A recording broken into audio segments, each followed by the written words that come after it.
We've all heard the advice from our parents and grandparents. Work hard, spend less than you earn, save every single penny you can. This advice is drilled into us from a young age, and for good reason.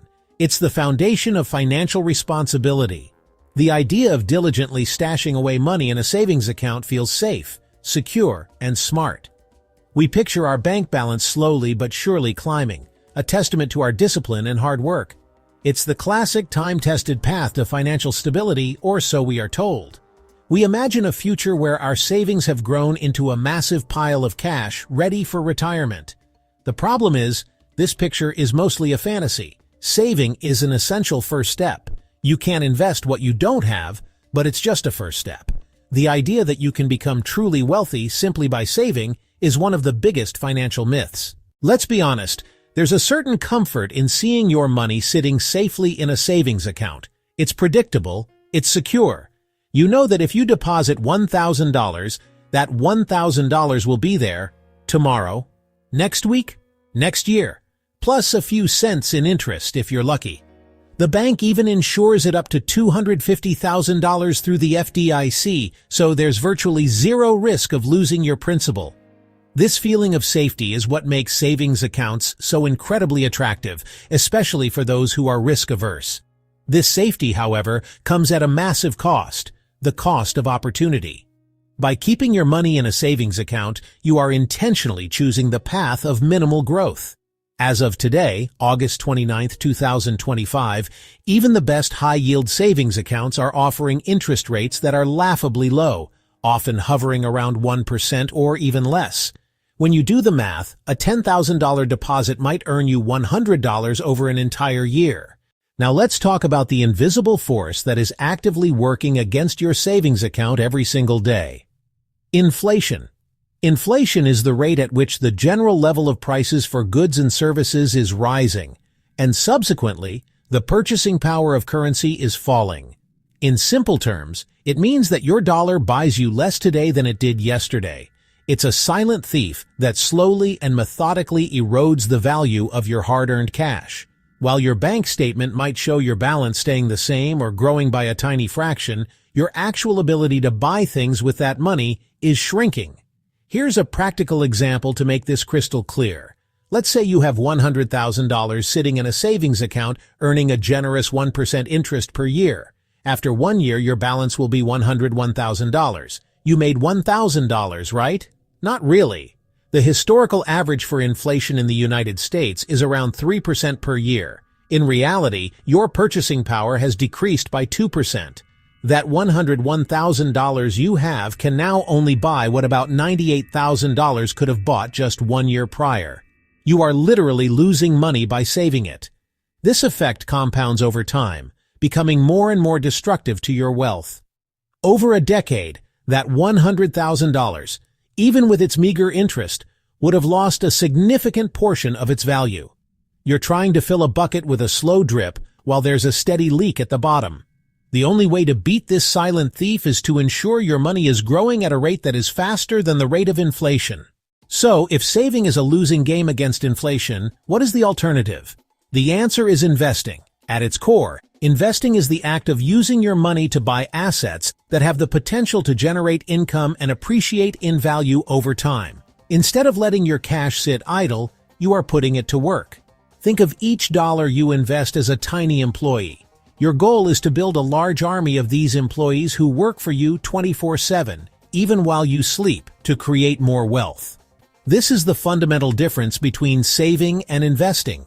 Savers work for their money, while investors make their money work for them.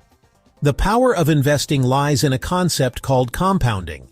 Albert Einstein famously called it the eighth wonder of the world. Compounding is the process where the returns your investment generates also start generating their own returns. It's a snowball effect. For example, if you invest $1,000 and earn a 10% return, you now have $1,100. Next year, you earn 10% not on your original $1,000, but on the new total, and so on. Investing allows you to become a part owner in the growth of the economy. When you buy a stock, you are buying a tiny piece of a publicly traded company. When you invest in real estate, you own a physical asset that can generate rental income and appreciate over time. In both cases, you are tying your financial success to assets that have historically grown much faster than the rate of inflation, allowing you to build real, sustainable wealth. The idea of investing can seem intimidating. The financial world is filled with complex jargon, scary-looking charts, and experts shouting conflicting advice. But here's the secret. Getting started is much easier than you think. You don't need to be a Wall Street genius or have a six-figure salary to begin. You can start with as little as $50 or $100. The most important step is simply to start. The sooner you begin, the more time your money has to benefit from the magic of compounding. One simple way to start is low-cost index funds, ETFs. An index fund is a type of mutual fund that holds a portfolio of stocks designed to track a specific market index, like the S&P 500. By buying one share of an S&P 500 index fund, you become a part owner in those companies. This gives instant diversification, which reduces your risk versus buying individual stocks. Another popular avenue is real estate investing. For beginners, try REITs, real estate investment trusts. Educate yourself, but avoid analysis paralysis. Open a brokerage account with a reputable, low-cost firm like Vanguard, Fidelity, or Charles Schwab. Start with money you won't need for at least 5 years. Set up automatic monthly contributions even if it's just $50. This is dollar-cost averaging. It keeps you investing through market highs and lows. Let's look at the numbers, because this is where the difference between saving and investing becomes impossible to ignore. Sarah the saver, Ivan the investor. Both are 25 years old, and both decide to put away $500 every month for their future. They stick to the plan for 40 years, until age 65. The only difference is their strategy. Sarah puts money into a high-yield savings account earning about 1% per year. Ivan invests in a low-cost S&P 500 index fund, historically around 10% per year. Let's fast forward 40 years. Sarah has contributed $500 every month for 40 years. Total contributions, $240,000. With the 1% interest, her savings account grew to approximately $295,000. That's not bad. She has more than she put in, and she never had to worry about market crashes. However, at an average 3% inflation, the purchasing power of $295,000 is only about what $90,000 was worth 40 years ago. After a lifetime of saving, she has lost significant buying power. Now let's check in on Ivan the investor. He also contributed the exact same amount, $500 per month for 40 years. Thanks to compounding, his portfolio grew to approximately $3.18 million. That's not a typo, over $3 million. Ivan ended up with more than 10 times the amount Sarah did. Both required the same level of discipline and the same monthly contribution. One strategy led to a comfortable but financially modest retirement, while the other led to true life-changing wealth. Travel, generosity. Ivan is a multimillionaire, free to live a life of abundance. Sarah has a nest egg that will require careful budgeting to last through her retirement. The math is clear and unforgiving. Choosing to only save is choosing to leave millions of dollars on the table. It's the most expensive financial mistake a person can make. Let's dive a little deeper into one of the most accessible investment vehicles for beginners: stocks and index funds. When you buy a share of stock, you are buying a small fraction of ownership in a business. If you buy a share of Apple, for instance, you are now a part owner of the company. If that company continues to innovate, grow sales, and make profits, the value of your share is likely to increase. However, picking individual stocks can be risky and requires a lot of research. For every Apple or Amazon that succeeds, there are thousands of companies that fail. This is why, for the vast majority of people, especially beginners, a much better approach is to invest in index funds. An index fund holds all the stocks in a particular index, giving you broad market exposure and instant diversification. Think of an S&P 500 index fund as a giant pizza. You own a slice of the whole American economy. The beauty of index fund investing is its simplicity and low cost. Fewer fees mean more of your money stays invested. You can set up an account, schedule automatic monthly investments into a fund like a broad market ETF, and then just let it be. This set-it-and-forget-it approach is one of the most effective wealth-building strategies ever devised, and it's available to absolutely everyone. Another powerful engine for wealth creation is real estate. For centuries, owning land and property has been a cornerstone of wealth for families and dynasties. The appeal is obvious. It's a tangible asset. You can see it, touch it, and stand on it. Unlike a stock, which can feel abstract, a piece of property is a real, physical part of the world that you own.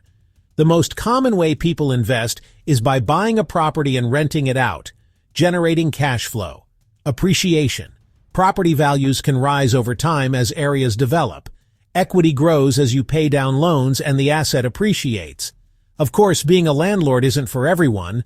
Late-night repairs, difficult tenants, unexpected costs. Those headaches can add up. For those who want the benefits without the headaches, REITs are a fantastic alternative. Buy shares like a stock and receive dividends. That lets you invest in office buildings, shopping centers, apartment complexes, and more without owning property yourself. Real estate acts as a hedge against inflation. Rental income and property values tend to rise with the cost of living. It also allows for leverage, using a mortgage to buy a large asset, which can amplify returns. Whether you buy property or invest through a REIT, real estate is a proven wealth builder that can secure your financial future for generations to come. We've covered a lot of ground. We've debunked the myth that saving alone can make you rich. We exposed inflation as the silent destroyer of savings and explored investing through stocks and real estate. Saving is playing defense with your money, trying your best not to lose. Investing is playing offense, actively seeking to grow your wealth and build a better financial future. The most common excuse is fear. Fear of the unknown, of losing money, of making a mistake. The key is to start small. You don't need to invest your life savings on day one. First, continue saving with purpose. Build a 3 to 6 month emergency fund in a high-yield savings account. Second, open a brokerage account, about 15 minutes online. Third, make your first investment. Buy a share of a low-cost, broad market index fund. Finally, set up automatic contributions.